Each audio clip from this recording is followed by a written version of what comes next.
Welcome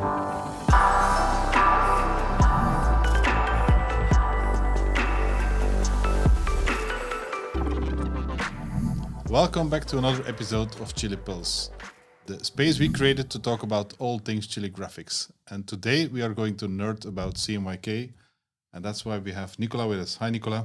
Hi, Bram. Thanks for having me. You're welcome. Before we dive into the matter, who are you? What is your role? What do you do at the company? So I started working at Chili about a year ago. The Flutter development lead and also component owner. So that means I translate the product tickets, the product requirements into their technical requirements so that the team and me can actually develop them. We work on the engine bit, so that means the beating heart of whatever you see. It's the WYSIWYG, what you see is what you get, and also the output part, so the print output, the image output, video output.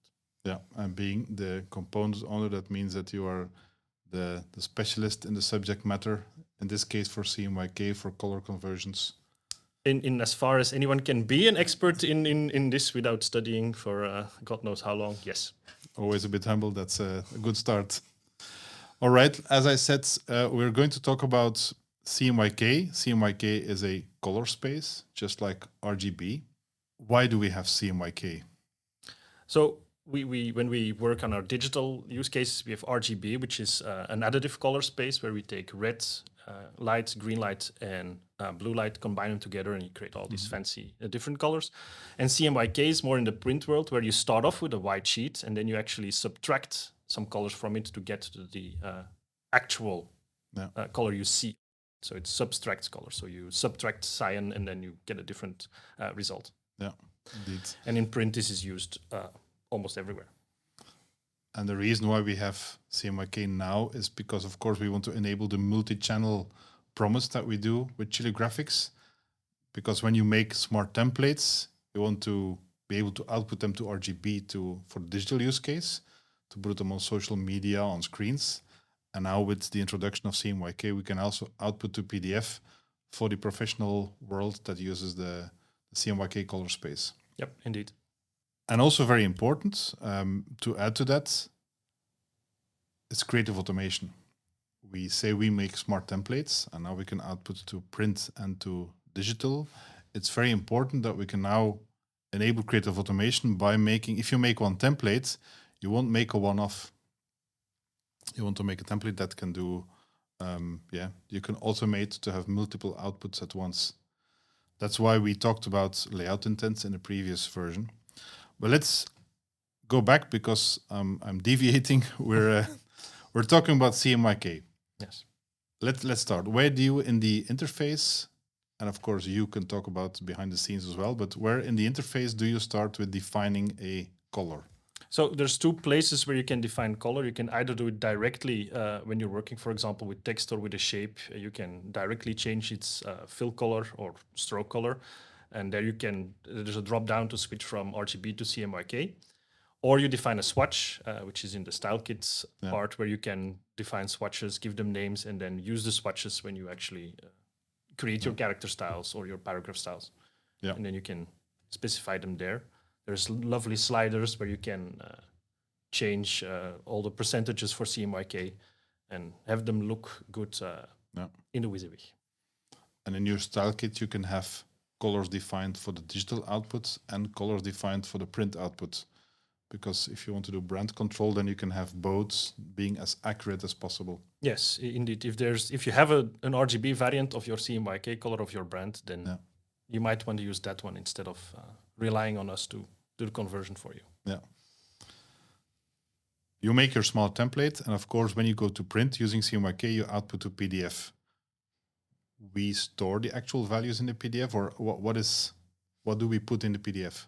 So for PDF, especially when we get RGB values, we put them in there as RGB values. It's up to the printer to actually define how it wants to convert them to the CMYK. So we leave that very free.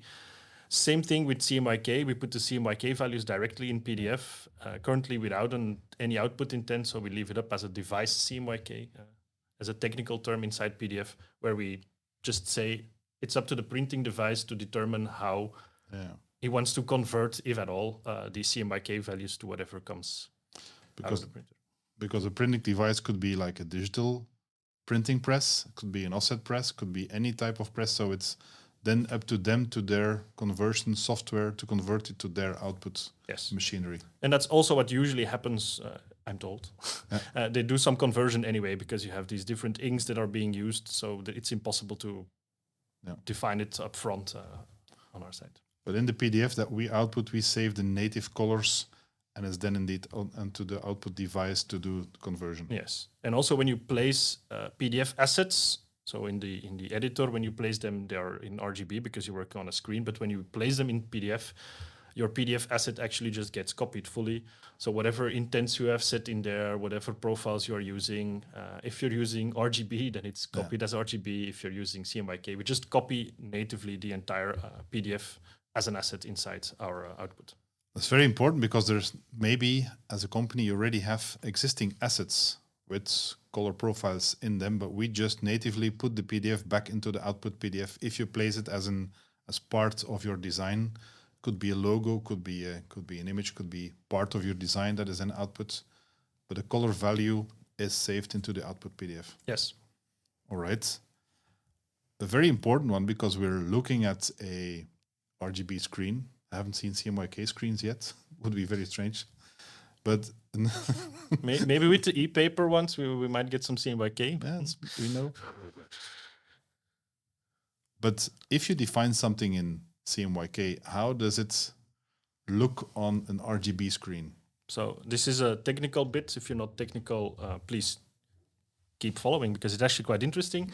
So what we do is we use so-called ICC profiles, so International Color Consortium defined profiles, where we convert. We actually use two profiles. One to convert from CMYK to this abstract connection space, they call it. And then there's another profile we use to go from that space to RGB. And we have a fixed profile in the engine. Because we need to have the previews be consistent, especially also with the legacy of publisher. So we have this specific profile we use to convert the CMYK color you defined, for example, for a shape or for text. We convert it to RGB, so that what you see is what you get is as close as possible as when you actually press the printer or engage the printer to do your output. Yeah. It should, theoretically, look exactly the same as on your screen. So that's how we ensure what you see is what you get.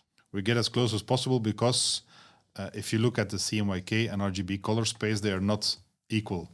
There are, in RGB, you can show more colors than in CMYK. Yes, and that's also it's one of the side effects of being a subtractive color CMYK versus an additive color. It's usually very difficult when you subtract things to create something lighter. So having like fluorescent colors or something that really lights up on the page is very difficult or almost impossible with CMYK. But in RGB, the space is much, much larger. Yeah. Talking about like fluorescent colors or colors that are not even available in the CMYK space, can we fix that? Yes, there is a way to do that. It's called spot colors, where you can actually define anything you like as long as the printer supports it. So, for example, you can have a varnish color, which actually just prints a nice layer of varnish over your paper. So it's not actually a color, it doesn't do anything, but you can specify it. Yeah. And then the printer, if it supports it, will use it, or it will use the fallback value that you specified. But usually, for example, it will be a brand color for which you have a very specific mix, an ink mix that you always want to use specifically for that. Define a spot color, and the printer will use that specific ink. Yeah, they will actually mix ink before they put it in the press, and that ink is then put on the paper. And of course, to reflect that on screen, what you define in a spot color is also have like an RGB value to visualize it. Yeah, actually a CMYK value, because we're still in the print world, so we have a CMYK value that represents what it looks like on a screen. Yeah, indeed. And then you convert and you show, look, that this is like a reddish color. Yes, or a gold leaf that you want printed. It will light up in RGB space. Super. So that means that now you're not limited anymore to RGB output for static images in the digital space, but now we can also define CMYK colors, that all in one template. Yes, And you can mix them as much as you like to your Yeah. heart's content. I think that opens up a lot of possibilities to really do multi-channel output and to talk to live up to the promise of creative automation, because we can do all this in one smart template. And I guess there are a lot more options that we opened up the CMYK box now. We just started, but it's important to have it. Thank you so much for being on the podcast. No problem.